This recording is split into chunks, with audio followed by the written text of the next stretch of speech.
नमस्कार छात्रों, इस वीडियो में हम देख रहे हैं कक्षा 10वीं गणित बहुपद से प्रश्नावली 2.2 का प्रश्न क्रमांक 1 से। इसमें दिया है कि दिए गए बहुपदों के गुणांकों और शून्यकों के बीच पहले शून्य ज्ञात करके उनके गुणांकों और शून्यकों के बीच संबंध स्थापित करना है। तो इसमें मैं इस समय प्रश्न दूसरा लेता हूं। इसमें दिया है बहुपद PS, क्योंकि यहाँ S चर राशि है इसलिए अपन S ही लेंगे PS। तो PS बराबर 4S का वर्ग ऋण 4S धन 1। अब सबसे पहले हम यहाँ पर भी, क्योंकि चर S दिया है तो इसके गुणांक जो होंगे S के 4 ऋण 4 और 1 होंगे। तो सबसे पहले गुणांकों के संबंध ज्ञात करने के लिए हम व्यापक समीकरण से तुलना कर लें। तो व्यापक बहुपद तो इसमें चर राशि S दिया है तो हम S के रूप में ही लिखते हैं। तो A S square minus B S plus आएगा और प्लस C। यहां पर हम तुलना करेंगे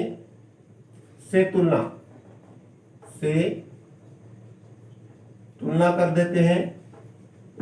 तो क्या जाएगा, इससे तुलना करेंगे तो A का जो मान होगा गुणांक A, जहां A बराबर हमें प्राप्त हो जाएगा 4, B बराबर हमें प्राप्त हो जाएगा B की जगह ऋण 4 और C की जगह पर है 1। तो ये है गुणांक, जहां गुणांक कौन से होंगे, A बराबर 4, B बराबर ऋण 4 और C बराबर 1।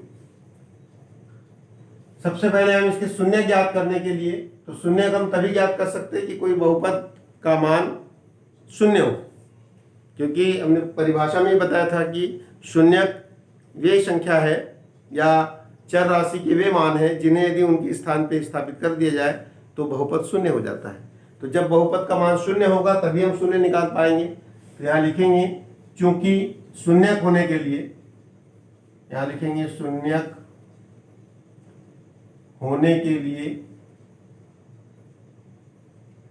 यदि उस बहुपद के शून्यक है तो उसके लिए चूंकि Px बराबर हो जाएगा 0 या PS बराबर 0, इसलिए PS का मान यानी कि उस बहुपद को लिखेंगे 4S स्क्वायर ऋण 4S धन 1 बराबर लेंगे इसको 0। हम यहीं से 0 ले लेते, PS बराबर 0। तो क्या आ जाएगा, ये इसका गुणनखंड करते हैं हम लोग। गुणनखंड प्रक्रिया वही है, इसका गुणा हम पहले वाले भाग पद का गुणा हम अंतिम वाले पद यानी तीसरे पद में करते हैं। इनका गुणनफल जितना आता है, बीच वाले पद को दो भागों में, ऐसे दो भागों में तोड़ते हैं कि इनको आपस में जोड़ने अथवा घटाने पे बीच का पद प्राप्त हो जाता है।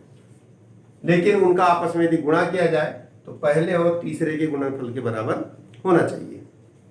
तो देखिए, ऐसी दो संख्याएं चुनिए जो इसको दो भागों में तोड़े।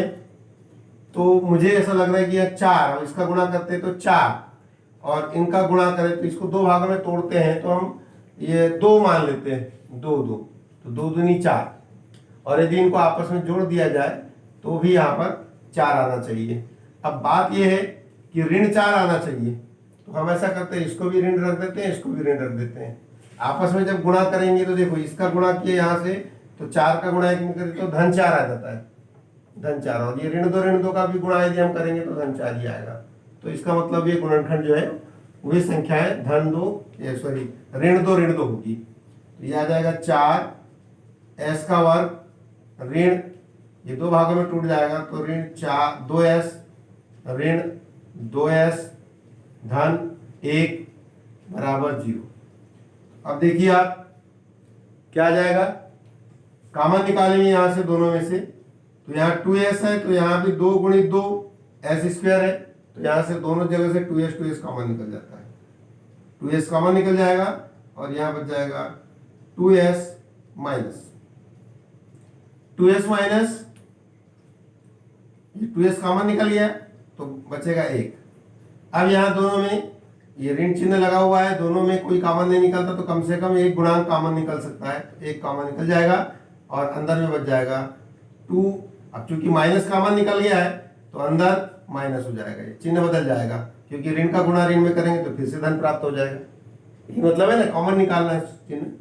और 2s माइनस 1 बराबर 0। ये गुणनखंड करने का तरीका है कि दोनों कोष्टक सेम टू सेम बचनी चाहिए। तो देखिए हमारे पास दोनों कोष्टक सेम बच रही है, तो दोनों दो भाग बन गए, ये वाला एक भाग बन गया और ये वाला एक भाग बन गया। यहाँ से दोनों जगह से एक एक कोष्टक कॉमन निकल रहा है, ये 2s कॉमन निकल रहा है, 2s माइनस 1। और अब जो शेष बच गया ये कॉमन निकल गया, अब बच गया 2s माइनस 1, तो दूसरी कोष्टक में लिखेंगे 2s माइनस 1 बराबर 0। दोनों कोष्टकों का गुणनफल 0, इसका मतलब ये वाला कोष्टक 0 होगी या ये वाली कोष्टक 0 होगी। तो इसको हम लिखेंगे क्या, इसको लिख देंगे 2s माइनस 1 बराबर 0 या 2s माइनस 1 बराबर 0। अब यदि आप इसका ट्रांसफर करेंगे एक का 0 की तरफ तो ये बचेगा 2s बराबर धन 1 या 2s बराबर धन 1। तो s का मान क्या निकल आएगा, अब s तीसरे गुणा में चले जाएगा 2, तो s का मान आ जाएगा s बराबर 1/2 या यहाँ पर भी s बराबर 1/2। तो यहाँ हम देख रहे हैं कि दोनों के जो शून्यक है वो 1/2 1/2 आ रहे हैं, है ना। तो एक शून्यक अल्फा और दूसरा शून्यक बीटा। तो अतः अल्फा और बीटा के मान क्या प्राप्त हो जाएंगे, अतः शून्यक अल्फा बराबर 1/2 और बीटा बराबर 1/2। अब हम शून्यक और गुणांकों के बीच में संबंध देखते हैं। क्या लिखेंगे, शून्यक एवं गुणांकों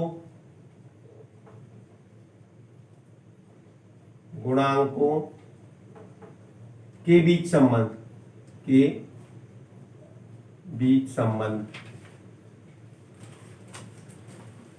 इनके बीच संबंध देखेंगे।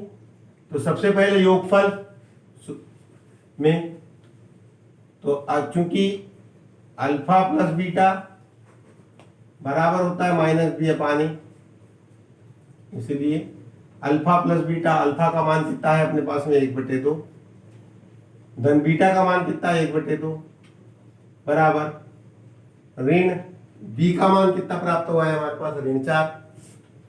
बी का मान प्राप्त हुआ है ऋण 4 और ए का मान कितना प्राप्त हुआ है हमारे पास 4। देखिए क्या होता है, तो ये आ गया 1/2 और 1/2 को जोड़ दीजिए आप, यानी कि दोनों का लघुत्तम। वैसे तो आप डायरेक्ट जोड़ेंगे तो 1/2 यानी आधा और आधा मिला के 1 हो जाता है सीधे, फिर भी हम इसको संक्रिया के तौर पे देखते हैं। तो ये दोनों का लघुत्तम 2 है, इसलिए ऊपर के अंक जुड़ जाएंगे बराबर ऋण का गुणा ऋण में हुआ तो धन 4/4। अब देखिए 1 और 1 हो गया 2, 2/2 और इधर आ गया 4/4। ये 2 एकम 2 कट गया एक बार, 4 एकम 4 एक बार कट गया। इसका मतलब इसके दोनों पक्ष में 1 प्राप्त हो गया, 1 बराबर 1। उसी तरह से दूसरी स्थिति में आप देख लीजिए गुणांकों के बीच, अल्फा गुणित बीटा, इनके बीच देखो। तो चूंकि अल्फा गुणित बीटा पुनः अल्फा गुणित बीटा बराबर होता है सी अपान ए, इसलिए अल्फा का मान 1/2 गुणित बीटा का मान भी 1/2 बराबर सी अपान ए। सी क्या कितना माना जाएगा, सी का मान, सी है अपने पास में, सी का मान है 1 और सी का मान कितना है 1 और ए का मान कितना है 4। अब इनका गुणा करिए, 1 का गुणा 1 में होगा तो 1 ही होगा और 2 नीचे में 2 गुणित 2 यानी 4। 1/4 और इधर भी आ गया 1/4, दोनों पक्ष बराबर है। मतलब शून्यकों का गुणनफल और ये गुणांकों का के बीच जो संबंध है सी अपान ए, दोनों पक्ष के मान बराबर आ रहे हैं। अतः यहां लिखेंगे, अतः शून्यकों को व गुणांकों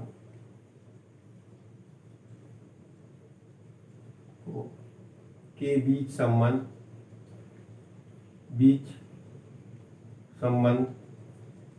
सत्य है।